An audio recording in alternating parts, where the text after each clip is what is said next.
কিছু লোক বলবে যে কিতাবুল মুকাদ্দাসে ভিন্ন পাঠ আছে এবং এই ভিন্ন পাঠের কারণে বাইবেল বিশ্বাসযোগ্য নয়। এখানে বড় সমস্যা আছে। আমি বিশ্বাস করি যে বাইবেল খুব বিশ্বাসযোগ্য একটি বই। আক্ষরিক বিশুদ্ধতার ক্ষেত্রে মূল লেখার শব্দের সংরক্ষণের ব্যাপারে আমি তা খুবই নির্ভরযোগ্য বলে মনে করি এবং কোরআনের বিশুদ্ধতা নিয়ে আমার একই চিন্তা যে তার লেখাও বেশ নির্ভরযোগ্য। হযরত মুহাম্মদ লেখকদের কাছে যা আবৃত্তি করলেন সেগুলো আজকাল কোরআনেও সংরক্ষণ হয়েছে, সেগুলো বেশ নির্ভরযোগ্য। আসুন কোরআনের ইতিহাস একটু বিশ্লেষণ করে দেখি আসলে কি হয়েছে। যখন হযরত মুহাম্মদ কোরআনের বিষয়গুলি শোনাতেন এবং তার সাহাবা সেগুলো লিখে রাখতেন, কোরআনের আয়াতগুলো পাতা, চামড়া ও হাড়ের উপর বা যা কিছু পেতেন সেগুলোর উপর লিখে রাখতেন। হুজুরের কাছে যা নাজেল করা হতো তাই লিখে রাখতেন। হযরত মুহাম্মদের জীবনকালে এগুলো সংকলন করা হয়নি, নবীজি মারা যাওয়ার পরে শুধু এগুলো একত্র করা হলো।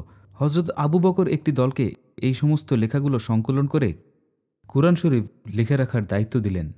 হযরত মুহাম্মদ বললেন, যদি তোমরা কোরআন শিখতে চাও এই 4 ব্যক্তির কাছে শিখো, এবং তিনি 4 জনের নাম দিলেন। তিনি প্রথমে শুরু করলেন আবদুল্লাহ ইবনে মাসুদকে দিয়ে। তিনি বললেন, প্রথমে এই ব্যক্তির কাছে কোরআনের পাঠ গ্রহণ করো। তারপর তিনি উল্লেখ করলেন সালেম, মুয়াদ্দিন জাব্বাল এবং উবাই ইবনে কাব। তো আপনি যদি ইবনে মাসুদের কোরআনের কাছে যান, আপনি দেখবেন তা বর্তমান কোরআন থেকে বেশ আলাদা। এমনকি তার মাত্র 111 সূরা আছে।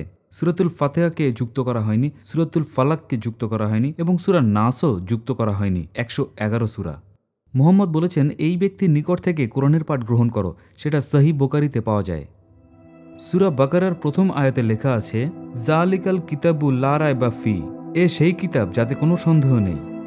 কিন্তু ইবনে মাসুদ, যিনি নবীজির প্রিয় পাঠক ছিলেন, এমনকি আরও কয়েকজনও এই আয়াত দিয়েছেন এইভাবে, তানজিলুল কিতাবু লা রাইবা ফি, এই হলো নাজিলকৃত কিতাব যার কোনো সন্দেহ নেই।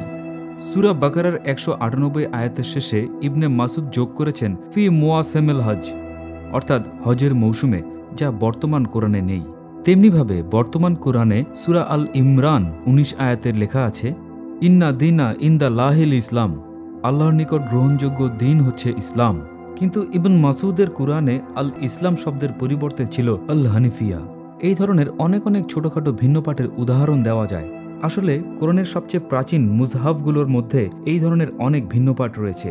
প্রাচীন মক্কা, মদিনা, বাসরা, তবকাপি এবং তাশখন্দ কোরআন তুলনা করে মুসলমান বিশেষজ্ঞরা এমন পেয়েছে। প্রাচীন মুসলিম ও ইসাইরা এমন ভিন্ন পাঠের অস্তিত্ব গ্রহণ করেছেন এবং খোলাখুলিভাবে সেগুলো উল্লেখ করতেন। বর্তমানে কিছু মুসলিম সেগুলোর অস্তিত্ব অস্বীকার করে তা লুকিয়ে রাখে। মুহাম্মদের সেই উল্লেখকৃত 4 জনের মধ্যে আরেকজনের নাম উবাই ইবন কাব। তিনি শুধু সেই 4 শীর্ষ কোরআন পাঠকের একজন নন, বরং হাদিসেও তাকে বলা হয়েছে কোরআনের শীর্ষ পাঠক। এবং তার কাছে গেলে তার কোরআনে 116 সূরা রয়েছে। তার কোরআনের মধ্যে 2টি সূরা আছে যেটি বর্তমান কোরআনে নেই। তাই কোরআনে কত সূরা রয়েছে সেই ব্যাপারেও হযরত মুহাম্মদের উক্ত শীর্ষ কোরআন শরীফ পাঠকেরা একমত ছিলেন না। একজন বলে 116, একজন বলে 111 এবং আমাদের কাছে আছে 114। এগুলো বেশ বড় পার্থক্য, কিন্তু তবুও কোরআনের শব্দ নিয়ে আমি একজন গবেষক হয়ে বলবো যে কোরআন বেশ ভালোভাবেই সংরক্ষিত হয়েছে। হযরত মুহাম্মদের সেই মূল সূরাগুলো এখনও আছে। এবং কিতাবুল মুকাদ্দাস সম্পর্কে আমি একই কথা বলি, হ্যাঁ, কিছু কিছু অংশ আছে, এমন শব্দ বা ভিন্ন পাঠ থাকতে পারে যেগুলো মূলে ছিল না, কিন্তু তাতে কিতাবুল মুকাদ্দাসের বিশ্বাসযোগ্যতা নষ্ট হয় না। বাইবেল এখনও খুব নির্ভরযোগ্য। কোরআন যেমন বিশুদ্ধ, বাইবেলও তেমন বিশুদ্ধ। তাই বাইবেল, কোরআন উভয় কিতাবের বিরুদ্ধে আমি কোনো অভিযোগ করি না। আমি দুটোকেই খুব বিশ্বাসযোগ্য বলে মনে করি।